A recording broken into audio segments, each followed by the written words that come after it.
1857 की साम्राज्यवाद विरोधी चेतना के साथ इन दोनों का ही कोई संबंध। और तलवार जी ने खोज खोज कर भारतेंदु से लेकर प्रताप नारायण मिश्र से लेकर रामचंद्र शुक्ल तक कैसे 1857 को इन सभी लोगों ने निंदा की, भर्त्सना की। कहीं कहीं प्रताप नारायण मिश्र ने तो कहा कि नमक हरामों का विद्रोह था। तलवार जी ने निर्विवाद रूप से स्थापित कर दिया कि हिंदी नवजागरण का कोई खास संबंध बल्कि 1857 की विरासत से नहीं जुड़ा सकता। और ऐसा क्यों कर रहे हैं तलवार जी? क्योंकि उन्हें हिंदी क्षेत्र की उस वास्तविक नवजागरण की जरूरत महसूस हुई जो पुनरुत्थान के तत्व न लिए हो, जो वर्ण और जाति के प्रश्न से टकराता हो, जो धार्मिकता नहीं बल्कि धर्मनिरपेक्षता को लेकर चले, वैज्ञानिक चेतना लाए, जो सचमुच की स्त्री मुक्ति की दिशा में आगे बढ़े, जो साहित्य तक सीमित न होकर व्यापक जन आंदोलन का रूप ले सके। और जिस जड़ता में हिंदी उर्दू क्षेत्र आज भी सांस ले रहा है और जिसका हम बहुत तगड़ा राजनीतिक प्रतिफलन आज देख रहे हैं, उस जड़ता के जटिल यथार्थ की समझ और आलोचना ही उनके नवजागरण की पड़ताल की ओर उन्हें ले गई है। और ऐसा करने में उन्होंने एक जनता के बुद्धिजीवी की हैसियत से अपना फर्ज अदा किया। कैसे नवजागरण की वीर भारत तलवार चाहत रखते हैं। रस्साकशी के उपसंहार का अंतिम पैरा मैं पढ़ना चाहता हूं। आज शहरी भद्रवर्गीय नवजागरण के बजाय दलितों और मेहनतकशों की दृष्टि से नवजागरण लाने की जरूरत है। खासकर औद्योगिक मजदूर वर्ग और देहात के गरीब किसानों में ऐसा नवजागरण जो साधारण जन की सृजनशीलता और व्यक्तित्व को उन्मुक्त करे, जिसकी एक झलक 1970-80 के दशक में शंकर गुहा नियोगी के नेतृत्व में छत्तीसगढ़ के मजदूर किसानों में दिखाई पड़ी थी। ऐसा नवजागरण 19वीं सदी के गैर भद्रवर्गीय यानी दलित शूद्रों और आदिवासियों के बीच हुए नवजागरण की कुछ स्थानीय धाराओं जैसे महाराष्ट्र में फुले, छत्तीसगढ़ में गुरु घासीदास और केरल में श्री नारायण अगली नई मंजिल होगा, जो दलितों और मेहनतकशों में सामाजिक चेतना और आत्मसम्मान का भाव जगाने के लिए डॉक्टर अंबेडकर के जाति उन्मूलन आंदोलन को अपना सबसे मुख्य कार्यभार बनाए। अपने चरित्र में गैर भद्रवर्गीय होते हुए भी वह 19वीं सदी के भद्रवर्गीय नवजागरण के सकारात्मक पक्षों जैसे बुद्धि विवेकशीलता और धार्मिक प्रथाओं की निर्भीक आलोचना को अपने अंदर समेट कर आगे बढ़े। पितृसत्तात्मक ढांचे को तोड़कर स्त्री पुरुषों की पूरी बराबरी के संबंधों पर परिवार और समाज को कायम करना इसका एक खास मकसद होगा। यह नवजागरण देश के विभिन्न हिस्सों में उभरे विज्ञान शिक्षण आंदोलनों, विकास के नाम पर विनाश करने वाली नीतियों के खिलाफ चल रहे संघर्षों और जंगल तथा जमीन की रक्षा के लिए पर्यावरण की चेतना से अपने संबंध जोड़ेगा। ऐसे नवजागरण में भूमंडलीकरण, उदारीकरण और बाजारवाद के शोषण के खिलाफ लड़ने वालों की सांस्कृतिक चेतना विकसित और मजबूत होगी। ऐसी चेतना बहुराष्ट्रीय कंपनियों और टीवी चैनलों द्वारा फैलाई जा रही संस्कृति का मुकाबला करने में समर्थ होगी। ऐसा नवजागरण स्वदेशी की किसी संकीर्ण विचारधारा पर आधारित होने के बजाय एक ऐसी वैकल्पिक अंतर्राष्ट्रीयता की भावना पर आधारित होगा जो व्यापक मानवता का आदर्श है। ये उनका स्वप्न है, ये उनका विजन है, इसलिए उनको मूर्तियां ढानी पड़ी। और वो एक ब्लूप्रिंट भी है आने वाले समय के लिए। अब मैं जरा 1857 की बात करना चाहता हूं, क्योंकि वीर भारत जी की आदत है, जिसको मणि जी ने कहा तोड़ तोड़ के देखना, बिना लगा के, बिना विश्लेषण के आप समझ नहीं पाते हैं चीजें बनी कैसे। तो उन्होंने 1857 को भी कोई ग्लैमराइज नहीं किया और उसके तमाम अंतर्विरोधों पर किसी भी अन्य आलोचक से ज्यादा उन्होंने पारदर्शिता के साथ लिखा है। रस्साकशी और सामना तक वे इस मत को व्यक्त करते हैं कि 1857 में इतनी पेचीदगी है कि जो चाहे उसमें जो कुछ भी देख ले। मणि जी ने ठीक ही याद दिलाया बिरजीस कदर का जो घोषणा पत्र था, लेकिन 1857 के दस्तावेजों में वह एक दस्तावेज है, उसके अंतर्विरोधों में भी वह एक खास किस्म का अंतर्विरोध है। लेकिन यही अवध है, यही लखनऊ है, जहां पे पासियों ने श्रमों की लड़ाई में दांत खट्टे कर दिए अंग्रेजों के। तो बिरजीस कदर का कहना सही था या कि उनकी लड़ाई जरा सही थी? किसको हम ज्यादा महत्वपूर्ण और मजबूत पाठ मानेंगे, एक वास्तविक कार्यवाही को या एक सामंत के द्वारा जारी किए गए घोषणा पत्र को? तो 1857 के भाष्य को लेकर अभी भी संघर्ष चल रहा है।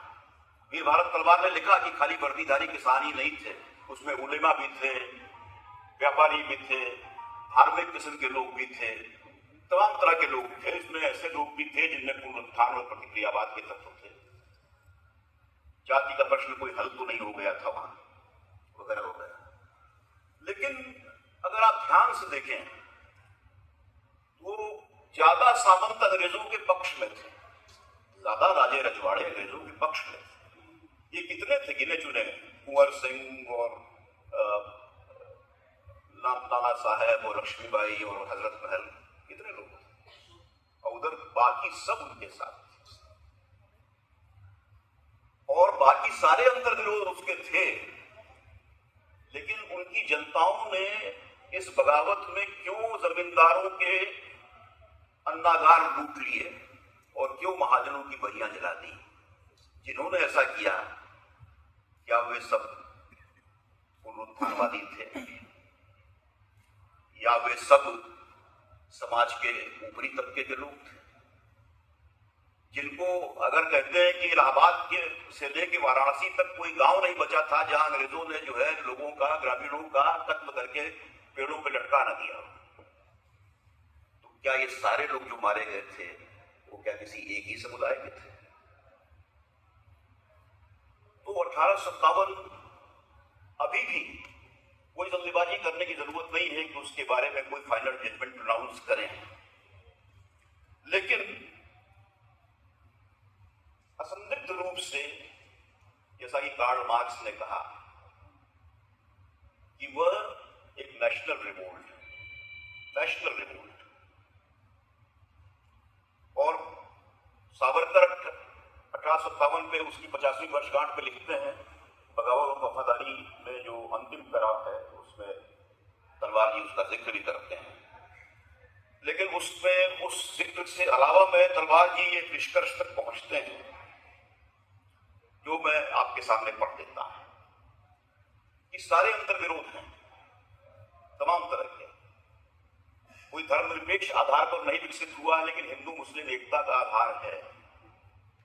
अंग्रेज जासूसों को भेज भेज के थैलियां भर भर के भेजते रहे कि जाओ दंगा कराओ, एक जगह दंगा नहीं हो पाया।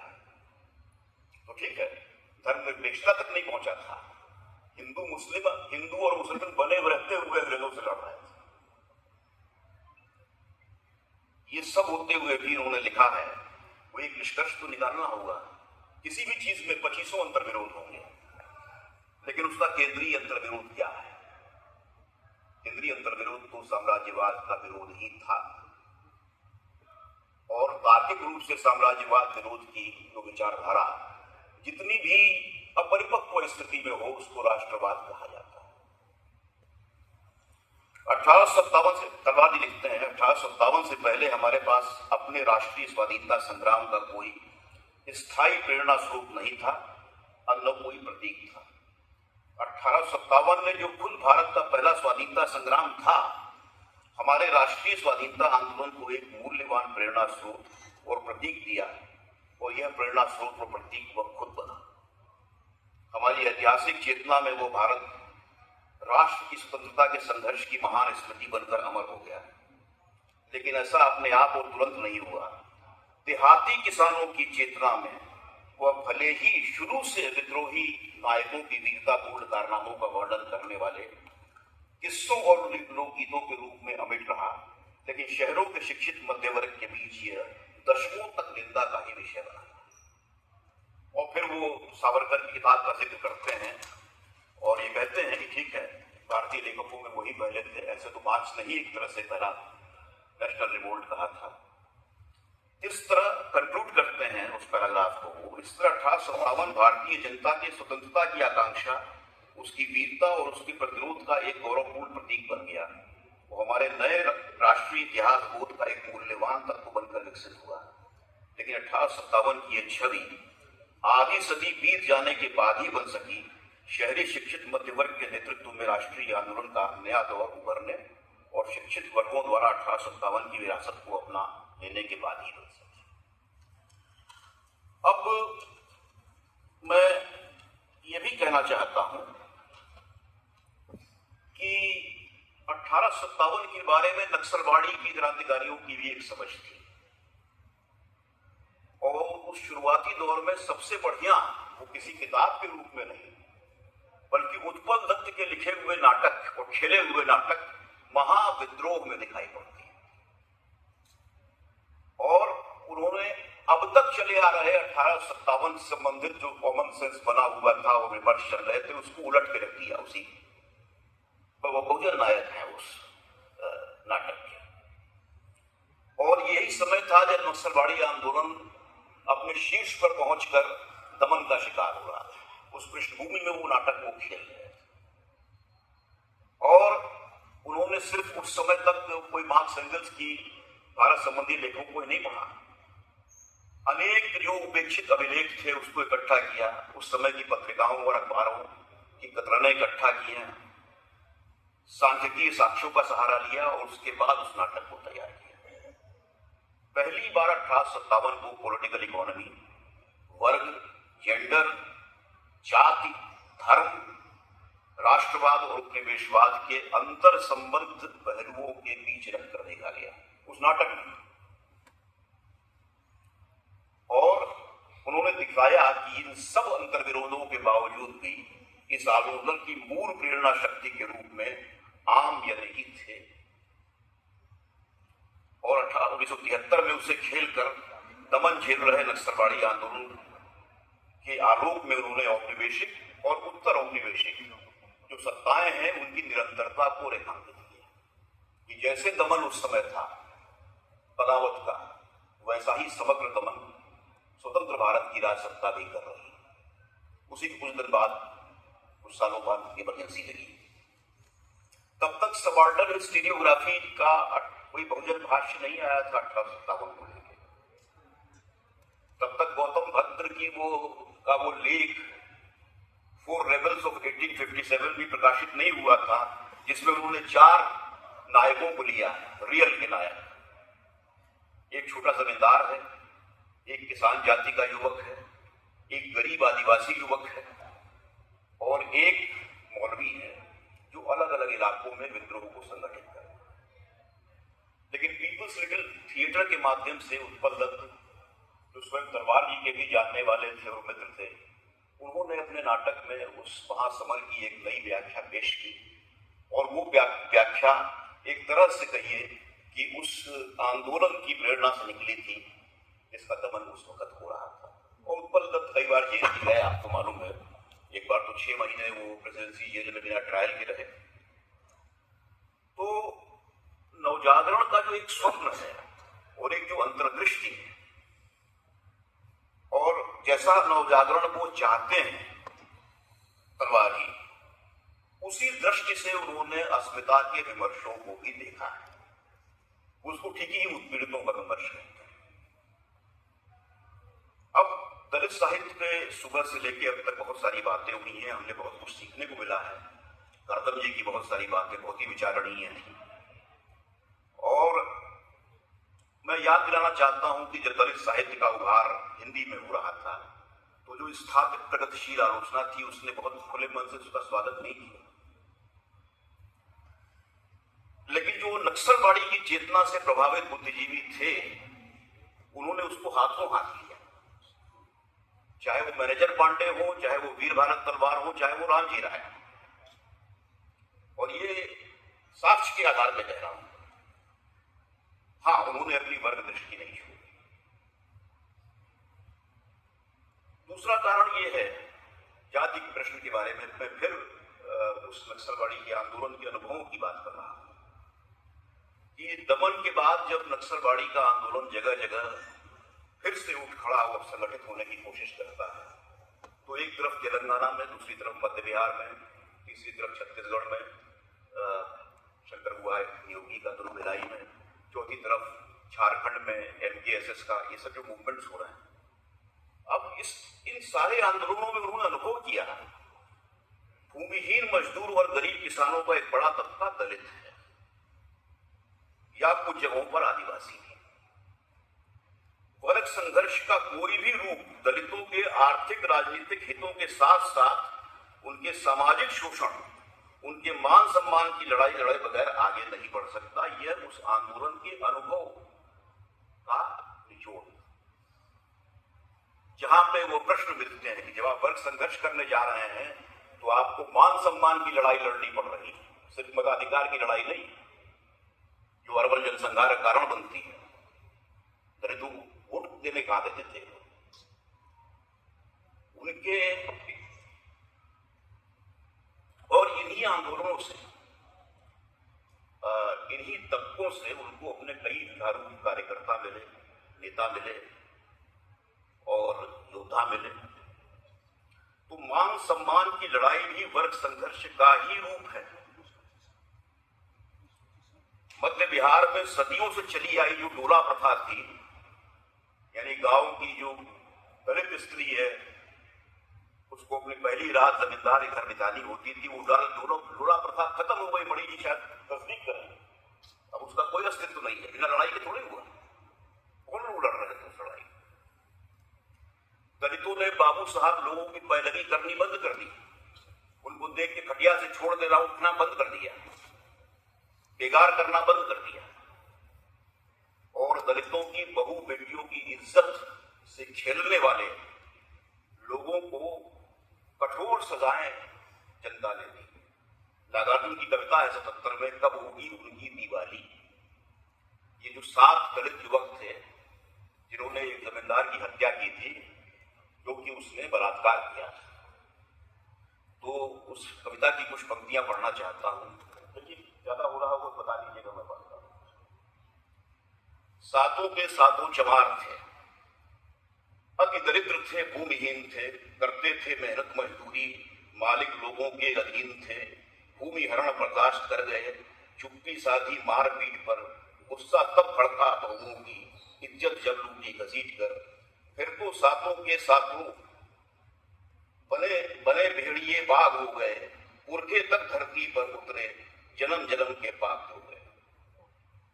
हील सकेगा इन्हें न कोई, इनकी कौन बचा पाए। तो यहां जाके वर्ग और जाति मिल जाते हैं। तो नक्सलवाड़ी की धारा में वर्ग संघर्ष का अनिवार्य अंग बन गया दलित सम्मान की लड़ाई। और इसीलिए जो चौथी कांग्रेस 70 के दशक में होती है चारू मजूमदार की पार्टी की, उसने कहा कि जनवादी क्रांति का एक अनिवार्य भाग है जाति प्रथा का संपूर्ण खात्मा। अच्छा, वर्ग भी जो है वो देश काल स्थान की भिन्नता के अनुसार सामाजिक रूप लेते हैं, है ना। मार्क्स ने भी माना था कि वर्ग जो है महज कोई आर्थिक इकाई नहीं है। क्लास हरदम सोशल क्लास होता है। बहरहाल इस आंदोलन ने अपने अनुभव से ही पाया कि ग्रामीण गरीबों का एक बड़ा तबका दलित समाज के रूप में एग्जिस्ट करता है, जिसके आर्थिक और राजनीतिक अधिकारों की लड़ाई बिना उसकी सामाजिक हैसियत की लड़ाई के अधूरी है। वीर भारत जी इस आंदोलन के साथ जुड़े रहे हैं, इसीलिए मैं इन बातों को, उनकी आलोचना को समझने की दृष्टि से कर रहा हूं। और फिर मैं कह रहा हूं कि फिर भी मैं उनको किसी आंदोलन या विचारधारा में रिड्यूस करके देखना नहीं चाहता। और वो हर समय दलित साहित्य पर लिखते हुए भी एक वर्गीय विश्लेषण करते हैं। जैसे उन्होंने लिखा है कि सन 70 और 80 के दशक में मराठी के दलित साहित्य लिखने वाले ज्यादातर लेखक गांव या फिर शहरों के झोपड़पट्टी में रहने वाले गरीब तबके से आए थे। महाराष्ट्र में दलितों पर ब्राह्मण पेशवाशाही के अत्याचारों की स्मृतियों, अंबेडकर की विचारधारा और आंदोलन के प्रभावों और अपने जीवन की दरिद्रतापूर्ण तथा अपमानजनक परिस्थितियों के कारण उनमें आक्रोश और विद्रोह का भाव बहुत ज्यादा था। हिंदी में आज जो दलित लेखक हैं उनमें से इक्के दुक्के ही गांव या झोपड़पट्टी की अत्यंत दरिद्रतापूर्ण परिस्थितियों में पले हैं। ज्यादातर आरक्षण के कारण उभरे शिक्षित मध्य वर्ग से आते हैं। हालांकि जातीय भेदभाव, अपमान और शोषण का कटु अनुभव इनको भी है। तो अब देखिए, भारत की जो रियलिटी है, ऐसा कोई वर्ग नहीं है जिसमें जातियां ना हो और ऐसी कोई जाति नहीं है जिसमें वर्ग न हो।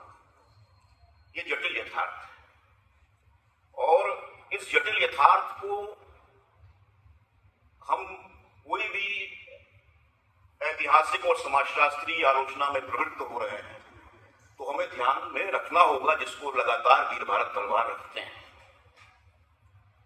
और जब वो कहते हैं कि भाई ऐतिहासिक संदर्भों में ही उत्पीड़ितों के विमर्श को समझ सकते हैं, तो कहते हैं वो कि भाई देखिए, आप सहानुभूति का साहित्य लिख रहे हैं। अच्छा, बस मैं खत्म कर दे रहा हूँ, आदिवासी वगैरह को छोड़ दे रहे हैं, ठीक है, हाँ ठीक है, मैं खत्म कर रहा हूं। तो उन्होंने ये कहा कि जो सवर्ण लेखक हैं, सहानुभूति का साहित्य लिख रहे हैं, वो पीछे से रहकर दलित साहित्य की मदद करें, उसका नेता बनने की इच्छा न करें। ये उनको सलाह। और यह भी उन्होंने लिखा है कि दलित लेखक जब अपना साहित्य खुद लिखने लगते हैं तभी दलित साहित्य को एक स्वतंत्र संज्ञा प्राप्त होती है। ये ऐतिहासिक बात है, ये एक ऐतिहासिक संदर्भ में ये बात उभरी है जिसको कोई काट नहीं सकता। और लेकिन उसके बाद लिखते हैं, जिसको कर्दम ये भी कह रहे थे कि अगर वर्ण व्यवस्था का विरोधी कोई सवर्ण लेखक भी है तो मैं उसके साहित्य को दलित साहित्य मानने को तैयार हूं। इसीलिए तलवार जी कहते हैं, इसीलिए वो ऐतिहासिक संदर्भ की, ऐतिहासिक संदर्भ का मतलब कि जो आज है वो कल बदल भी सकता है। जिस परिभाषा पे हम आज खड़े हैं, आज जो जरूरत है, आज जो स्थितियां हैं, आज ये सच्चाई है कि दलितों का लिखा हुआ साहित्य ही दलित साहित्य कहलाया। ये अलग संज्ञा कहां से है? लेकिन उन्होंने लिखा है कि मुमकिन है दलित साहित्य आंदोलन अच्छी तरह प्रतिष्ठित हो जाने के बाद आत्मविश्वास और उदारता के साथ गैर दलित साहित्यिक विरासत के सकारात्मक पक्षों से खुद को जोड़े। दलितों के प्रति गैर दलित लेखकों का सहानुभूतिपरक साहित्य और आज के दलित लेखकों का साहित्य दोनों ही व्यापक दलित साहित्य के दो अंग हो सकते हैं। ये संभावना है। ये आज की वास्तविकता भले न हो, आज की वास्तविकता को तस्लीम करते हैं, विरोध नहीं करते हैं उसका, वो कहते हैं सही बात है, दलितों का लिखा हुआ साहित्य ही दलित साहित्य है। आप क्यों इस जिद में पड़े हुए हैं कि नहीं साहब हमने सहानुभूति लिखा है तो उसको भी दलित साहित्य माना जाए? लेकिन हो सकता है कि कारण उसको दो अंग मान लिया जाए। ऐसी संभावनाएं तो इतिहास के गतिशील होने का प्रमाण है। और मैं अन्य बातें बहुत सी करनी थी लेकिन अब समय नहीं है। मैं सोचता हूं कि आदिवासियों के, अच्छा, दलित पत्रकारिता हो, आलोचना हो, कविता हो, आत्मकथा हो या डॉक्टर अंबेडकर के अनुवाद जो बेचैन जी ने किए हैं, उन सब पर लिखा है तलवार जी ने। उतना सर्वेक्षण किसी और आलोचक ने नहीं किया है।